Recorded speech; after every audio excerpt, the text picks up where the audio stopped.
Mga kababayan, Sabado, ano? Dito tayo sa live sa YouTube channel Daniel TV, no? O TV. Magandang araw sa lahat sa mga followers, magandang araw sa lahat at lahat.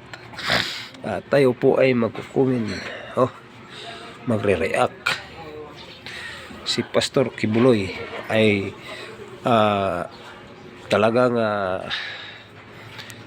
mananalo sa eleksyon, talagang number 1, no?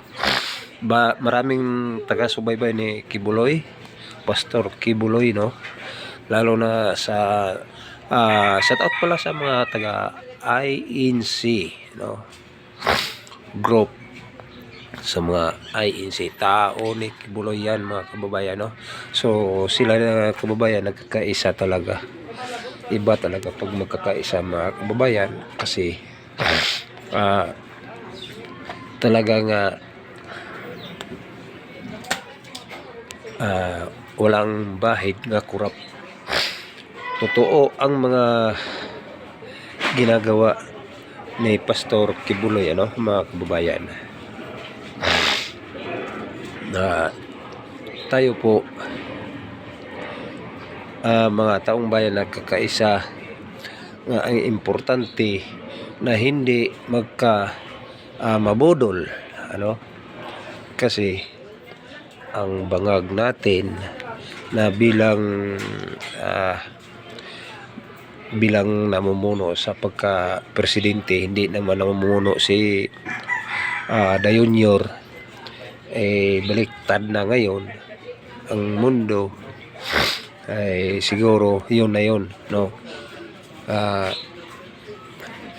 Isa talagang bangag, no? Di maganda ang pamalakad sa ating panggoberno. Si Junior ang presidente, si Martin Romualdez ang nagpamalakad sa pagka-presidente, di ba? Anong tawag sa inyo yan? Baliktad, no? So ayun ang dapat walisin sa taong bayan, no?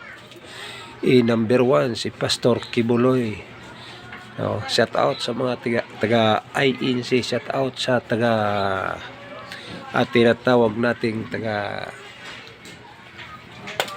suporta sa mga kay Kibuloy, kay Sara Duterte, no, pagka-presidente, no?